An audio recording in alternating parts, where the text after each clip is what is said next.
Hello, I am live streaming to YouTube and to our Unlock Your Design Facebook page. I'm here to chat with you about the energies that we have seen come through in January and what is going to be coming through in February and why it's important to follow these transits and how you can utilize these energies to help you. So before we begin, I am just going to make sure that we are live in the places that I am sharing to. Just a moment, I'm going to wait for people to hop on. I'm just going to give a few moments, nothing too long.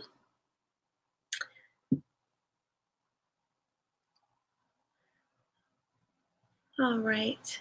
I'm also going to be sharing my screen to give you some visuals so that you can see how the mandala works and how we can track these transits and see what's coming and see where we've been and make sure that we are choosing which seeds to plant, because each of these energies have different frequencies, a shadow, a gift, and a city, and you get to choose how you show up in the world. Now, it doesn't matter if you have these energies already defined in your chart or not. Whenever they come in transit, they are ready for the collective. So we can utilize these. So I'm just sharing to the different groups. Perfect. Okay. Anyways, we are all set. So let me pull up. Let me share my screen with this. So right now, what we are looking at is basically the mandala, right? And so the way that it works is that the rave New Year always begins on the 41st hexagram. And this is the hexagram right here. So currently we have 38 highlighted because that is the energy that we started with in January of 2020. It's what we began this year in. But the rave New Year doesn't start until the Chinese New Year doesn't start until the 41st hexagram. So we're going to talk a little bit about how these energies built on top of each other, where they're going, and how you can utilize them for your own life. So I'll just talk briefly about the different parts of this diagram that we created. So we have the hexagram, which again correlates with the gate number, the gene key. It's built off of the I Ching. So the gene keys and human design are both built off of the I Ching foundation. These are the gene keys frequencies. So you'll see we have the shadow, the gift, and the city. And this is again, the gate, the hexagram, the gene key. And then this is our Support Your Design logo. And it kind of, it highlights the gene key sequence, basically. So you see these spheres, sorry, excuse my lack of vocabulary right now, but these are the spheres in the Activation Venus and Pearl sequence. And we have discovered that the pathway of individuation creates this beautiful dandelion analogy. So what happens when you are able to anchor into your core stability, you can kind of open up this pathway of individuation where, first of all, if you are standing in your truth, your purpose, and you are in the gift frequency of your purpose sphere, which affects the quality of your consciousness, you're able to then say, okay, I feel grounded, I feel anchored, I am willing and able to come up out of the soil and meet the sky, where the sky meets the earth, right? And I'm ready to have experiences. So I'm going to spread my leaves out. I'm going to taste the sun. I'm going to taste the rain. I'm going to taste the experiences. Very third line-ish energy, isn't it? So with that, after that happens, you've kind of got your footing, right? And you have spread your your roots and your leaves, you can then begin to grow up, and we first have that yellow flower that forms, right? And this is our SQ. So again, when we feel safe and secure in our roots and who we are, we're able to traverse the earthly plane. And then once we kind of get a grip on how things work, we're ready to open our heart. And our heart is open, we're ready to bloom, and we're ready to kind of live life with that open heart. And after that happens, we're able to come up into our pearl, and we discover that that is the gift we give ourselves and the gift that we give others. And once we are living life with that firm foundation, that open heart, we're able to give and be of service altruistically. And we're then able to sprout, give that gift we gave ourselves to the world, and back up into that life's work sphere where these seeds are now blown to the wind and planted elsewhere. So we are spreading our gift, our service to the world, and it is then spreading elsewhere. It's a beautiful metaphor of this kind of process of individuation and showing up uniquely as we are. So we have these different frequencies, and these frequencies, we get to decide what seeds we want to plant. And we have 3 different ones to choose from. So struggle, perseverance, honor. So getting to how the energy has been building for this year, we started with 38. And so we have the energy of struggle, perseverance, honor. This is you figuring out what is my purpose this year? What do I want to put my energy towards? And is this going to be a struggle, or can I align myself with a higher purpose so that I am always persevering? There is no longer a struggle. I just know that this is the mountain that I choose to climb. Let's start this journey, right? And so you're saying, okay, I want to climb Mount Kilimanjaro. And that could have a different goal for anyone, right? And I'm just saying Mount Kilimanjaro as a metaphor. You may say, I'm going to start a business. I am going to start a fitness plan. I'm going to lose weight. I'm going to, whatever people say my New Year's resolution is. This is the time to kind of figure out, what are you willing and able to put your energy, time, and effort towards? Because when you make that commitment and when you align with that higher purpose, you don't struggle anymore. You persevere. So as we are moving through the hexagram, we move to 54. 54 is that energy of inspiration and aspiration. So it's what's giving you that fuel. Remember, they're both root energies. You see how the color of this is red? It's because it is associated with the root of the human design graph and your root chakra. So it's root pressure, and it's the pressure to persevere, the pressure to aspire, and you can see how you are going to need to utilize this energy to get things going. So you need to pull on your resources, the people that are going to help you, the things that you need to support you. You got to get your ducks in a row, as they say. And then we move into the 61. And the 61 brought us psychosis, inspiration, sanctity. And so inspiration, we're again in the head center now, because this is purple, and the purple is what the head center is in the human design chart for us, for our Unlock Your Design chart, and also for the integral human design chart as well. So what you are seeing here is we have all this root pressure, and we are getting activated. We are aligning with our purpose, and now we kind of have to think about, how am I going to execute this? What's going to happen here? What's the plan? How can I get inspired? And so you start to think about what you need to get in order to make this happen. And so this happens before the rave new year, right? That happens at gate 41, at hexagram 41. And so we're not quite there yet. We have 2 more. So these are kind of the planning stages before we hit the go button. So we have to have everything in order before we say, okay, time to go. So as you are, even if you're late to the game and you are like, oh, I didn't do this before, you can still do this now. It's just better to do it when we're in transit, because you have these energies available to you. Now, you can always call forth these energies to you because it's already within you. You just have to activate it and bring it forth. The transits, the sun just activates this within you, and you're able to utilize it more easily. And so moving into 61, that's again, getting inspired. And it's also, I mean, I feel it as heart energy too. It's not just the mind. When we stay in the mind, that becomes obsessive psychosis energy, where we box ourselves in. Inspiration comes when we can think outside of the box. We're not using our confined mental faculties. We're kind of using that higher mind so that we can get inspired, we can get innovative, we can bring in new things to help us start and meet our goals. After the 61, we come into 60. This is limitation, realism, justice. This is about your sacred container.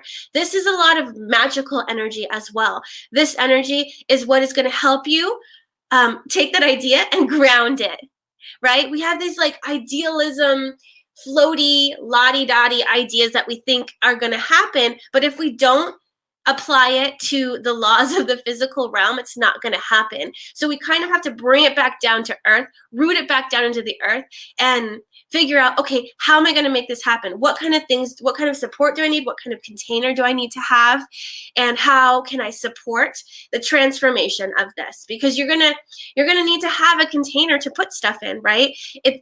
Chemical reactions aren't going to just happen on their own. Throw things on the table and see what happens. When you put it in a container, that alchemizes, and the transformation and the catalyzation happens when you can stick it in the container. Just like a car works when you can bring the fuel and the spark inside the container, it ignites and explodes and brings power to your car. This is that surge of power that you need. By creating that container, boom, surge of energy, surge of power. This gate has, it's if you have it in your root, whether it's defined or open, that's what's going to get you going in the morning. That's what's going to get you started. Then where do we move? We move to the go button, the start button, the proverbial start button. And 41 is what is going to allow us to bring things into form, to manifest. This is a manifestation gate, if there was one. It's the only start codon in our whole genetic codons, right? It's the only codon ring of origin. And this is the start button. We have fantasy, anticipation, emanation. Are you going to fantasize all day about this dream that you're wanting to enact? Or are you actually going to manifest it, bring it into form? And this is all, again, root pressure to begin, pressure to build up and get you moving and get you to take action. And this is all about anticipation energy too, because it's not just like, oh, I need to go do this. You have to feel, do I need to wait? When is the right timing? You have to feel into it and feel into that anticipation of where you're heading in the future and decide, okay, I'm going to hit that start button. After we move out of the 41, we come into the 19, and we are about to exit the 19th energy. We have this energy available to us right now. This again is very magical energy as well, but it's very earthy and grounded energy, because this one makes you sensitive to the plants, the animals, the earth, the tribe. What does the tribe need? Because it's not just one thing to be very self-centered in your own box saying, I want to manifest this for myself. You have to think about the collective. You have to think about the ramifications of this project, this desire, this thing that you are bringing into form. And if you are only thinking about yourself and not about the tribe, then it's gonna affect people around you and everything you do. Just like the what is it? I don't remember which Indians did this, but I mean, 7 generations backwards and forwards. Before they make any decisions, they consult the past, right? The ancestors of the past. What did they do? How did that work out? And then the future. How is our action going to affect the generations that come after us? You have to think about that too. You can't just think about, I'm going to dominate this, and this is going to, this, right? If you build a business off of dominance and making money and greed and all this energy that has come before, right, then it's eventually going to lead to its demise, because it's not really helping the collective. It's just pushing you forward, and there's too much force and pressure there, and eventually it's going to deplete resources other places. It's going to take stuff away from other people, and that's not sustaining the whole organism. So when you can think about how it impacts everybody else, you are able to create a business, a plan, a goal that sustains everything. Just like, I mean, on a smaller scale in the home, if you are wanting to get healthier, right, and you want to go to the gym, you want a meal plan, you want to do all this stuff, if you have a family, they're going to be impacted by your decisions, right? If you decide that you're going to go vegan and nobody else wants to go vegan and you're only cooking vegan stuff, obviously it's healthy, so it's going to impact them in a positive way, but they might not feel like their needs are being heard. I want to eat meat. I need meat. Why are you feeding me this vegan stuff? So you have to think about how your actions are going to affect your tribe, your community, your earth, all the living things of Gaia, because 19 is all about the living things, Gaia, and the things that live on Gaia. The 61 is more about the heart of Gaia, and the 60 is the earth itself. So the 60, the 61, and the 19 are all part of the codon ring of Gaia. And interesting that we have to begin by considering what's going to affect Earth. We live on this realm. We live on the earthly plane. We have to consider what will affect her. Moving on, we are moving into the 13th hexagram. This one, the first time we come into the G center, into the heart. And coming into that heart space, we are able to listen. This is listening through love. And it is all about considering what other people are saying, what other people are telling. It's very secret based as well. You're going to be having all these people coming to you, telling you things. It's about listening and considering, listening to what happened in the past, having that vision for the future, and you're weighing everything before you take action, because the gate after this is, oops, I didn't change this, but it should be 49 right here. So is gate 49.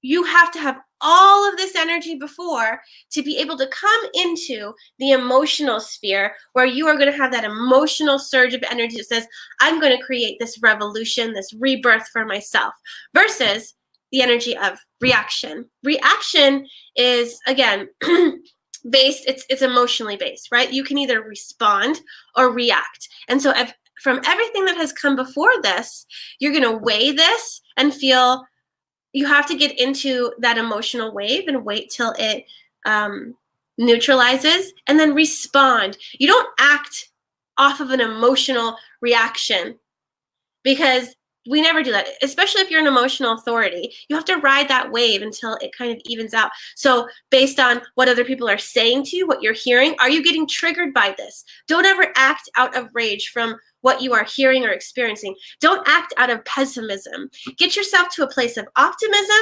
move forward, and create that revolution for yourself. The revolution happens on the inside first, before you can create anything for yourself outside. So you have to connect in. Microcosm, same as macrocosm.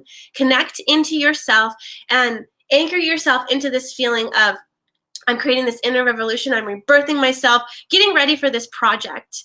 So you are literally transforming yourself from the inside so that you can create an outer revolution for yourself. For whatever goal that you are wanting to meet, attain, you are creating that on the outside. But first, you got to do it within.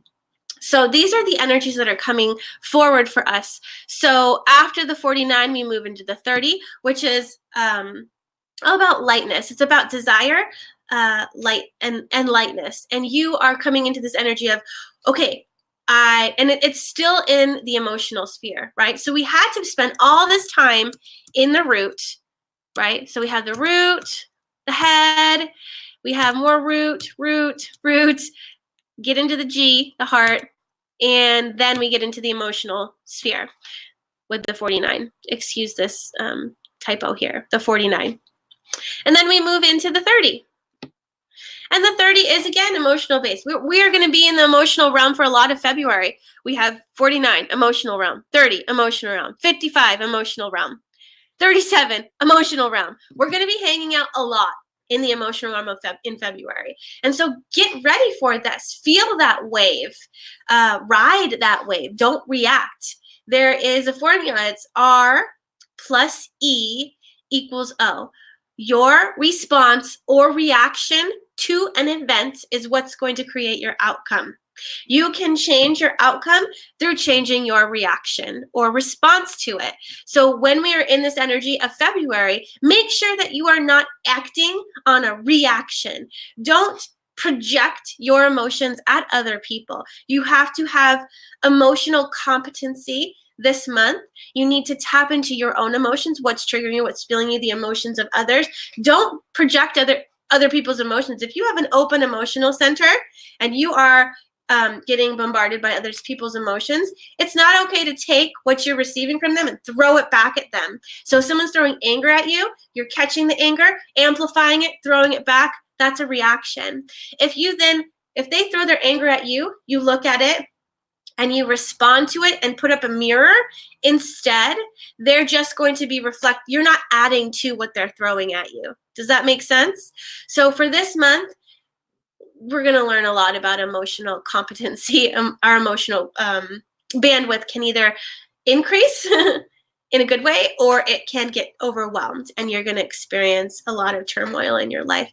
So this is kind of what is showing up in February for us and what has come before us. I wanted to show you what these transits look like and how you can utilize them, because as we are opening up the 64 doors, we're going to open them through transits, and you can dive deep into the challenges, use the ambassador kind of lead the way to show you how do they experience this energy, because our ambassadors have it in a big part of their profile, and so it's very defined in them. So their wisdom may help you navigate this energy. And so we open the doors on the first line energy day. We send out the challenges on the third line energy day. So what do I mean by that? If you look back at this mandala, there are 64 hexagrams, and it takes about 6 days to move through each hexagram if we are dividing it up from 365 days. And so 38 had around 6 days that it was in transit. So we have the different line energies. So the first line is all about investigation. So when you are in the first line of a transit, you are investigating, you are kind of sifting through, what is this new energy? What's happening? And you are investigating. You're investigating and exploring this new energy. When you come into the second line, it's all about flow.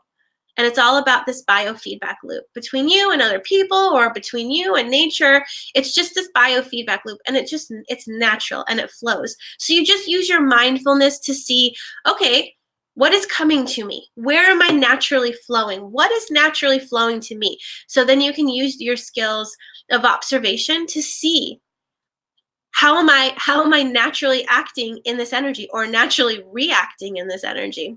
Then we move to the third line day. The third line day is when we open up the challenges, because this energy is all about play, potential, possibilities. It's also trial and error. We like to say play and possibilities better than trial and error. It's more positive and optimistic. So our challenges on the 64 doors, they open on the third line energy day, so that you can play. And you can start to begin to work with these energies and begin to embody them by using them in your life through your mind, your body, your soul, your emotions, your relationships. And after that, we move into the fourth line energy day, where this is all about the heart. And it's all about experiencing this unity, this connection. And we move out of the personal lines, 1, 2, 3, to transpersonal lines. You have began to understand how to play with this energy, and now you're bringing it out to the world too. Transpersonal lines is doing for the other. So we can start to begin to share our hearts, share this energy with other people. Fifth line energy day is all about the voice, all about leading. And so what better day to release our ambassadors for the doors than on a fifth line day, where it is all about the throat chakra. It is all about sharing and leadership. So these are our leaders for these energies, because they experience them at a deep, deep level. Most of our ambassadors have had these energies in their life's work, which makes up a big portion of your personality. And so they experience it very regularly on a daily basis. And so you can use their wisdom to help you understand, how do I navigate this energy? I have 2 more days left of this energy. How can I get into this leadership position? How can I use the wisdom of these leaders to help me get through the rest of this energy? Then we move on to the 6th line energy day, where we start to look to the future. We start to figure out, okay, this is concluding. What did I learn? Kind of looking at things from a bird's eye perspective and saying, okay, this is how I utilize this. This is what I learned. Where am I moving forward? Getting into that visionary energy. And then we transition into the 1st line of the next hexagram. And you'll notice that the way that these move is in a counterclockwise position. Counterclockwise. So that is kind of what we are up to. Looking at January, looking forward to February. Remember, February, we're spending a lot of time in the emotional realm. January, we spend a ton of time in our root, in that root pressure energy. And now we're moving into the emotions, which is a type of motor. And it is a lot of people's authority. A lot of people have emotional authority. We can gain a lot of emotional wisdom from these transits coming in February. So I invite you to continue to check out the 64 doors and the different transits that we have going. We just sent out an email for the ambassador for the 19th Utarian archetype. We are going to move into our next archetype. I won't say the name. I almost said the name. But we will launch that on Monday. So that 13th door will open, and you can go experience that and utilize that as we move into the emotion. Actually, no, not the emotions yet. We're going back into the G. So it's the first time we're going to be going into the heart, the G, where the soul lives, where the higher self lives.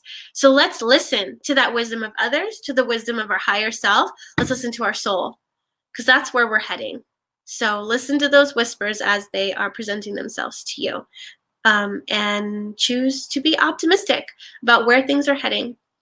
Okay, I hope that you enjoyed this, and I hope that this was helpful, and have a wonderful rest of your day or night, depending on where you are. And I look forward to interacting with you guys more. Leave a comment if you feel pulled as well. I would love to hear what you think about this. So again, thank you, and have a wonderful rest of your day.